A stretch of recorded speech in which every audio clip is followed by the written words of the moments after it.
It was a perfect summer afternoon in one of Atlanta's most prestigious neighborhoods. The sun hung high in the sky, casting golden reflections on the shimmering surface of a crystal-clear swimming pool. A gentle breeze rustled the neatly trimmed hedges surrounding the backyard, carrying the scent of freshly cut grass. It was peaceful. It was everything Michael Carter had worked so hard for. 15 years on the police force had shaped him, long shifts, difficult cases, and countless nights patrolling the city. But through it all, he had held onto one dream, owning a home, a real home, where he could finally put down roots. And now, after years of saving, working overtime, and making sacrifices, that dream had come true. His two-story house stood proud, a testament to everything he had accomplished. The pool, the patio, the quiet luxury of his own space. It was his reward for a life of service. Michael leaned back in his lounge chair, eyes closed, soaking in the warmth of the Georgia sun. The world, for once, felt calm. And then, sirens. The sharp wail of police sirens shattered the tranquility. Tires screeched against the pavement as not one, but two patrol cars came to a sudden stop in front of his house. Michael sat up, a sinking feeling forming in his gut. This wasn't normal. From his seat on the patio, he watched as the officers stepped out, their hands resting near their holsters, a stance he recognized all too well. They moved with purpose, approaching his fence with cautious authority. "Sir," one of them called out, "we've received a report of a suspicious individual trespassing in this pool area." Michael inhaled deeply, willing himself to stay calm. He had been in enough situations like this to know that appearances could be deceiving, but the sinking feeling in his chest told him he already knew exactly how this had happened. Through the corner of his eye, he caught a glimpse of movement. A shift of curtains. A flicker of blonde hair. And then there she was, his neighbor, Karen Thompson, peering through her second-story window with a smug, satisfied smirk. This wasn't the first time. And if Michael had anything to say about it, it was going to be the last. 2 months earlier. When Michael had first moved in, he had been filled with nothing but pride. Standing in the doorway of his new home, surveying the spacious rooms, the polished floors, and the sunlit backyard, he had felt an overwhelming sense of accomplishment. He had done it. For years, his parents had dreamed of homeownership but never quite managed to break free from renting. He had grown up watching them work tirelessly, always hoping for more. Now he had turned that dream into reality, not just for himself, but for them too. The house was in immaculate condition, thanks to the previous owners, who had clearly cared for every inch of it. But the real selling point had been the pool. As someone who had spent so much of his life working in the heat, Michael had always imagined the luxury of diving into his own private oasis at the end of a long day. That dream, however, had come with an unexpected complication. The first time he saw her, Karen Thompson had been standing at her upstairs window, phone pressed tightly to her ear, watching him intently. There was something unnerving about her gaze, something that made Michael feel as though he had been evaluated and dismissed in the same breath. Still, he had given her the benefit of the doubt. He had lifted a hand in a friendly wave, a simple neighborly gesture. But instead of waving back, Karen had simply turned away, disappearing behind her curtains. Michael had shrugged it off at the time. Maybe she was just private. Maybe she was busy. Maybe she was one of those neighbors who preferred to keep to themselves. But looking back now, sitting by the pool with police officers standing at his fence, Michael realized something. That moment, that very first interaction, had been a warning.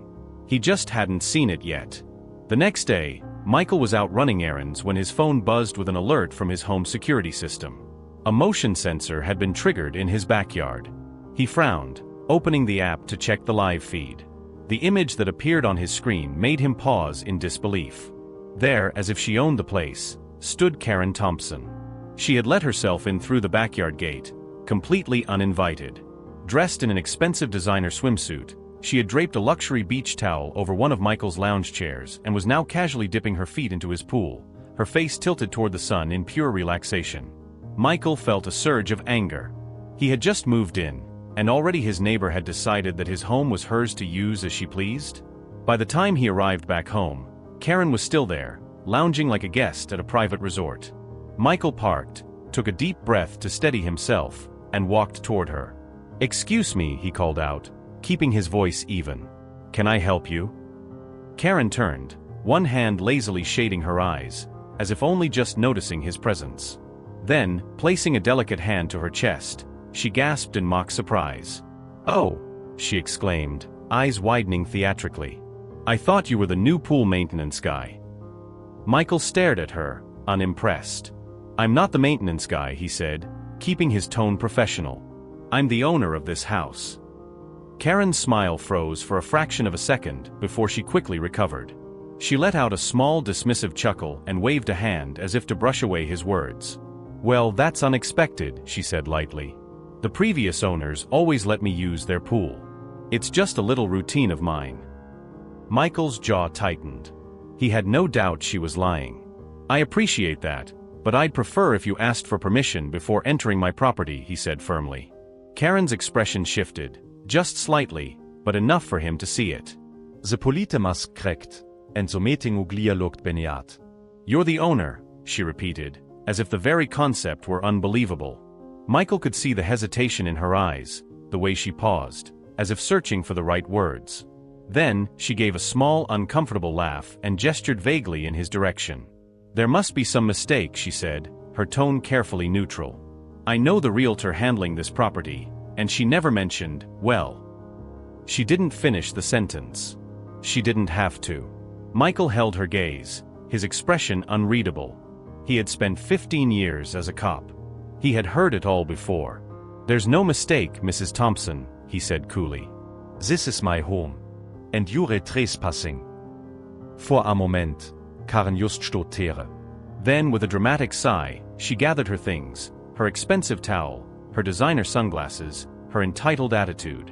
As she walked past him, she muttered under her breath, just loud enough for him to hear, "We'll see about that." It wasn't a comment. It was a promise. Dangeros game begins. Over the next few weeks, Michael began noticing more and more of Karen's antics. It started with small things, little annoyances that, on their own, might have seemed petty. One morning, Michael woke up to the sound of splashing and laughter outside. Still half asleep, he pulled back his bedroom curtain, and couldn't believe his eyes. Karen had brought friends. There were 4 women in his backyard, lounging on his patio furniture, sipping cocktails like they were at a country club. Karen herself was floating on an inflatable pool lounger, her sunglasses perched on her nose, completely at ease. Michael stormed outside. "Excuse-me, what the hell is going on here?" Karen barely glanced at him.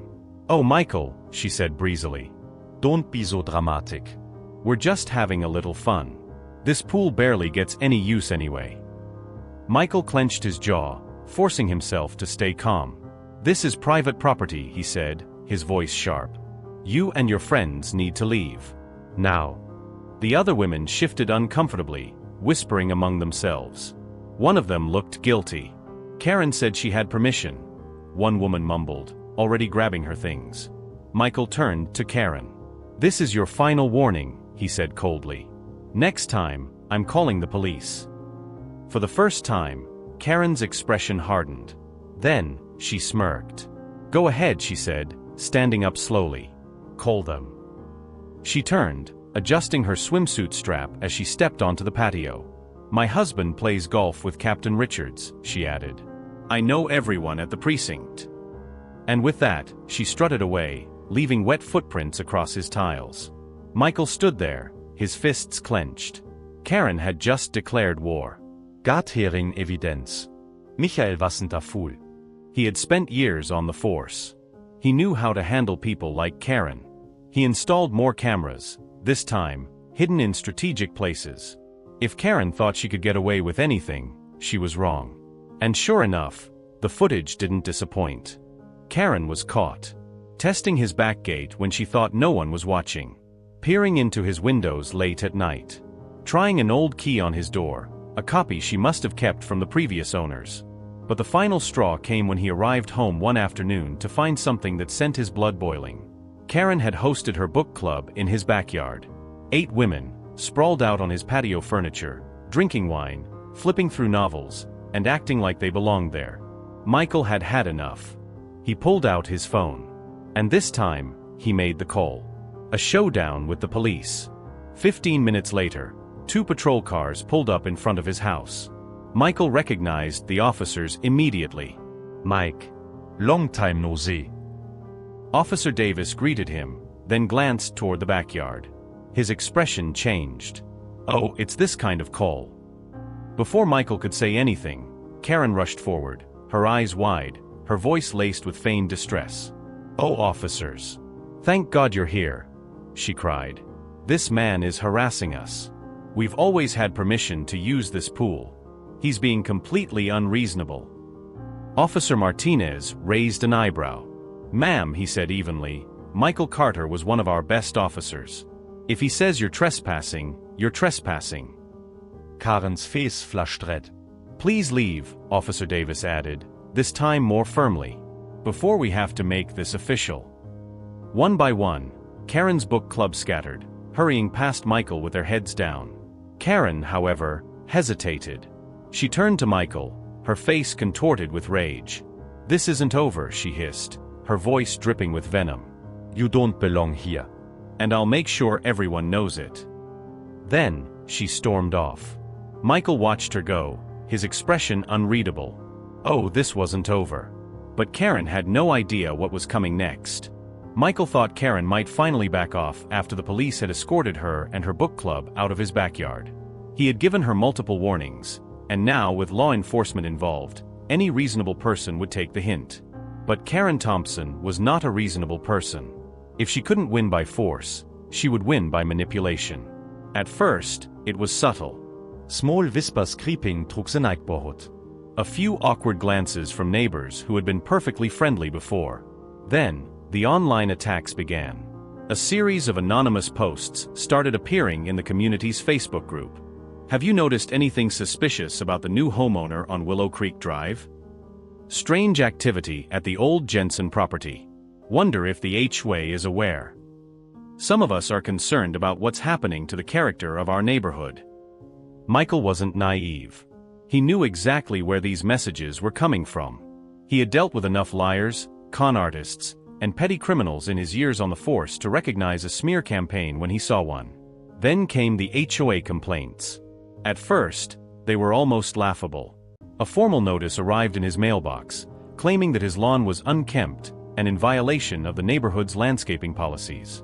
Michael walked outside and looked at his perfectly manicured grass, freshly mowed and edged. It was in better condition than most of the other homes on the street. The next complaint accused him of having an unauthorized structure on his property. Confused. Michael checked the description. It was his patio umbrella. Then, his morning newspaper started disappearing. At first, he thought maybe the delivery had been inconsistent, but after the third day, he checked his security footage. And there she was. Karen. At exactly 6 a.m., she tiptoed up his driveway, snatched the newspaper, and hurried back across the street. Michael sah the footage. A few nights later, another alert from his security cameras woke him up. He checked the feed and found Karen in his front yard, again. This time, she wasn't just stealing his newspaper. She was taking photos of his house. She moved slowly, circling the property, snapping pictures of the exterior like she was gathering evidence for a crime report. At one point, she even pressed her face against one of his windows, trying to see inside. Michael didn't confront her. Not yet. Because then, she crossed the line. One morning, as Michael stepped outside, he noticed something off about his prized rose bushes. The vibrant, blooming flowers had begun wilting overnight, their leaves curling in on themselves. A sickly yellow hue had begun creeping through the plants. He knew sabotage when he saw it. Sure enough, when he checked his cameras, the footage was crystal clear.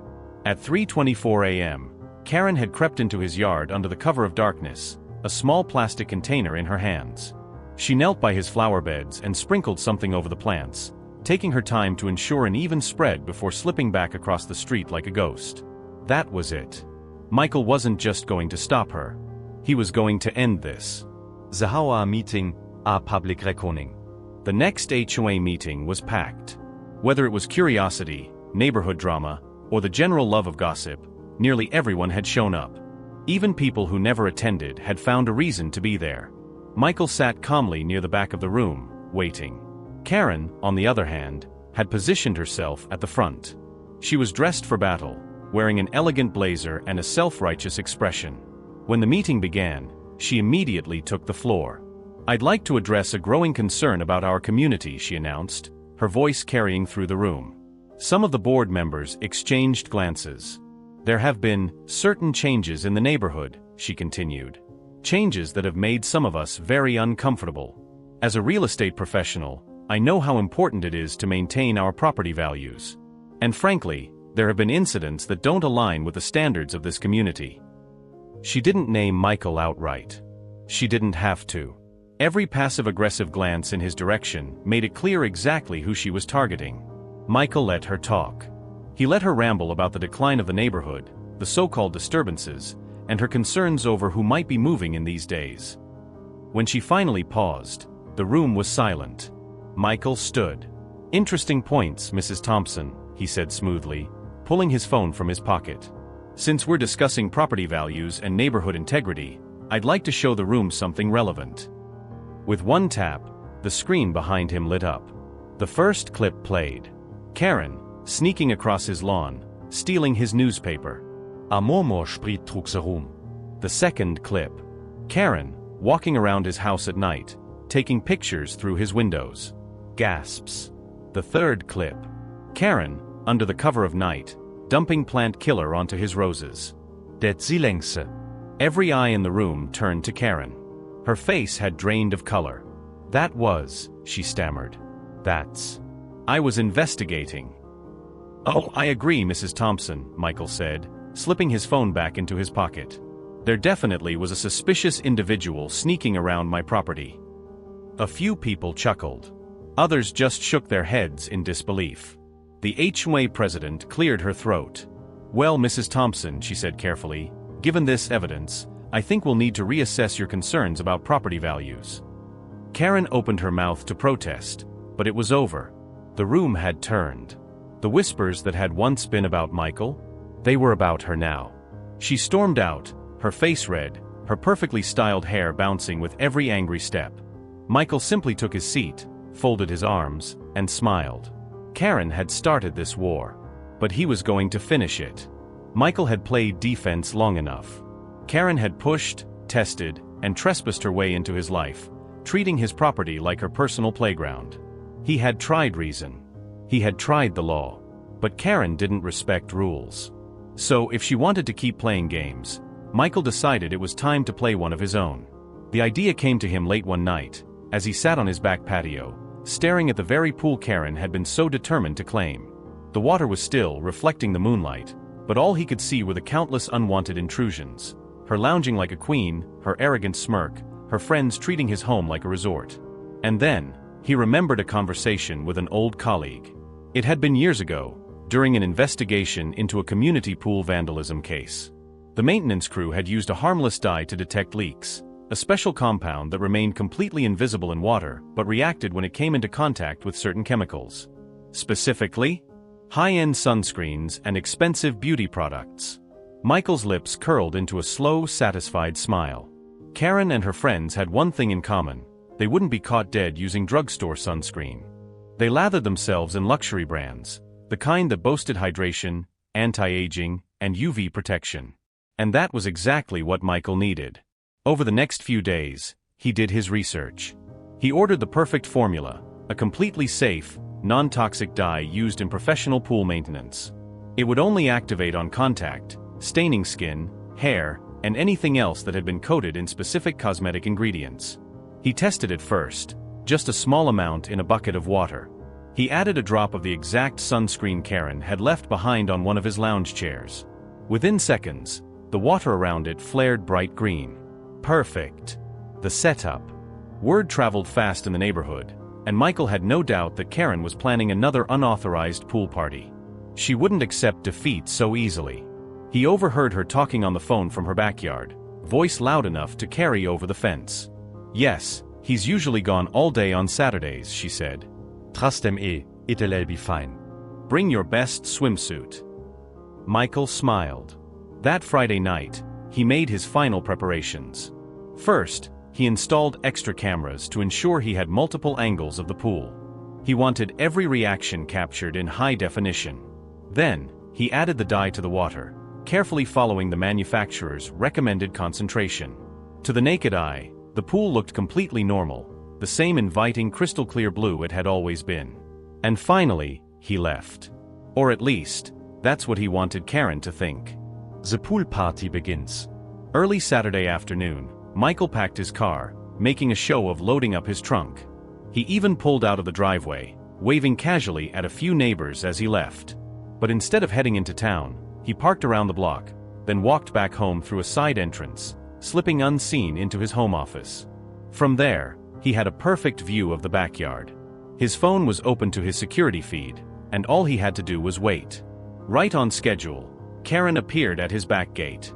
She did her usual check, glancing around, ensuring the coast was clear.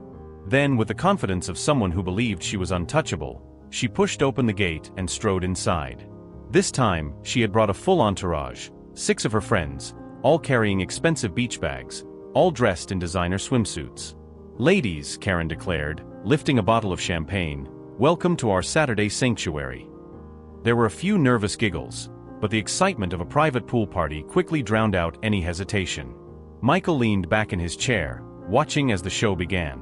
One by one, they slathered on sunscreen, rubbing it into their arms, their legs, their faces.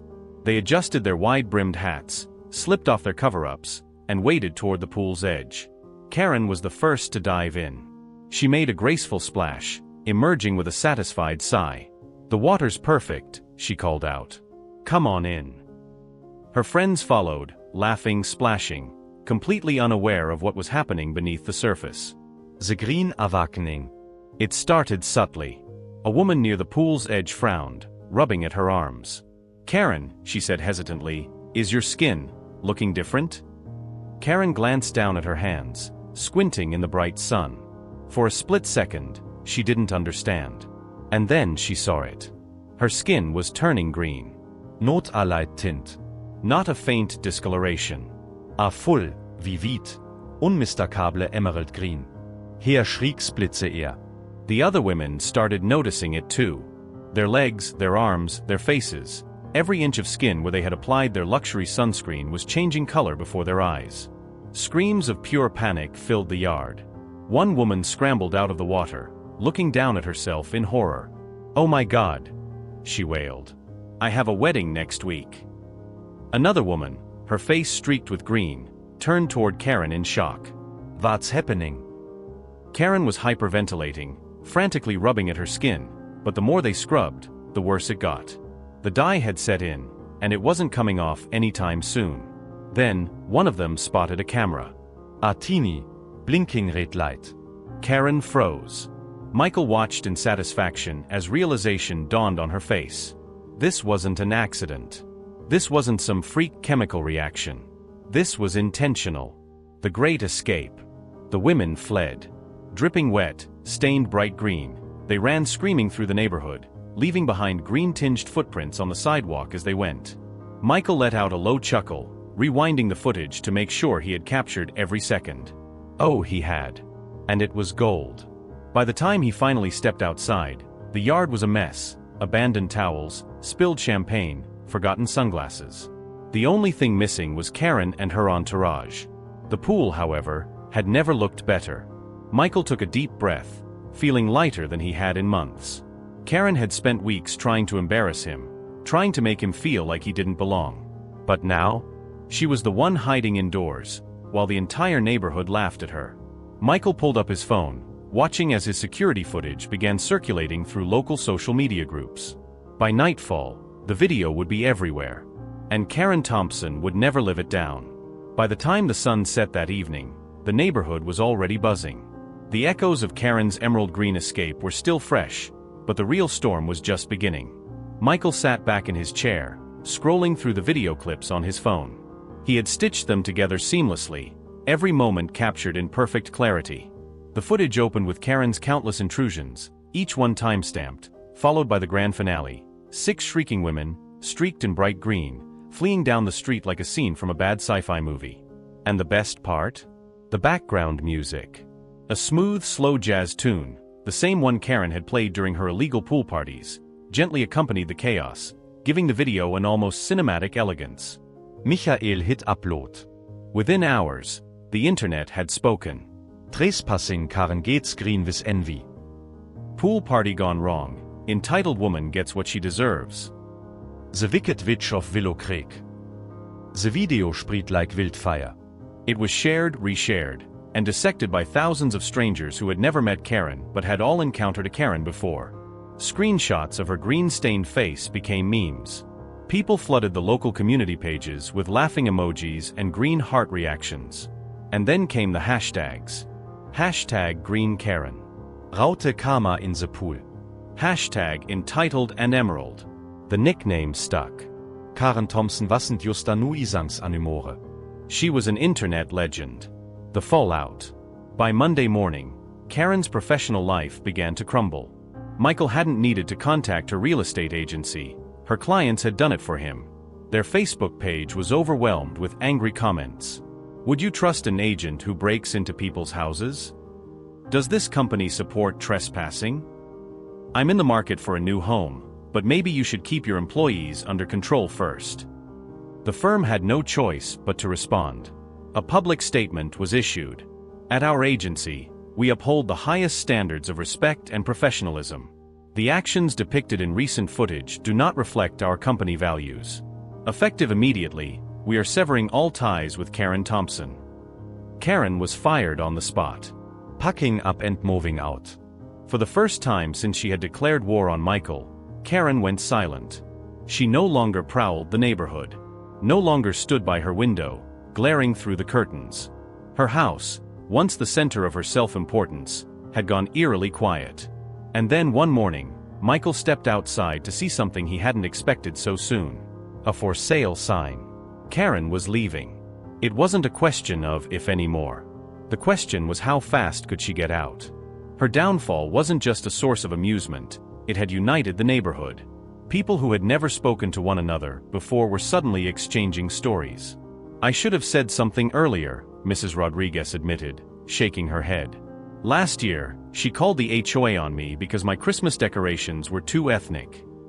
She tried to get my son's basketball hoop taken down, the Johnsons added. She called the police on my niece's lemonade stand, another neighbor chimed in. The stories poured out, one after another, as if a dam had broken. Karen had spent years bullying and manipulating the community into silence. Now, no one was afraid of her anymore. That weekend, Michael hosted a neighborhood barbecue, his first since moving in. The once divided community came together, sharing food, laughter, and for the first time in years, a sense of belonging. As the sun set, kids played in the yard, splashing happily in the same pool Karen had once tried to claim for herself. One of the neighborhood kids tiptoed past Karen's house in exaggerated stealth mode, wearing a snorkel and flippers. "Sure," he whispered dramatically, "don't tell Karen." His parents burst out laughing. Michael just smiled, flipping another rack of ribs on the grill. Karen's presence was already fading, both from the street and from their minds. Karma always finds a way. A year later, life had returned to normal. The family who bought Karen's house was nothing like her. They were warm, kind, and had twin daughters who had joined the local swim team. Michael often let them practice in his pool, giving them pointers on their form. The security cameras were still there, but now they captured different moments. Birthday parties, summer cookouts, neighbors helping one another instead of avoiding each other. One evening, as Michael sat on his patio, a new email popped up.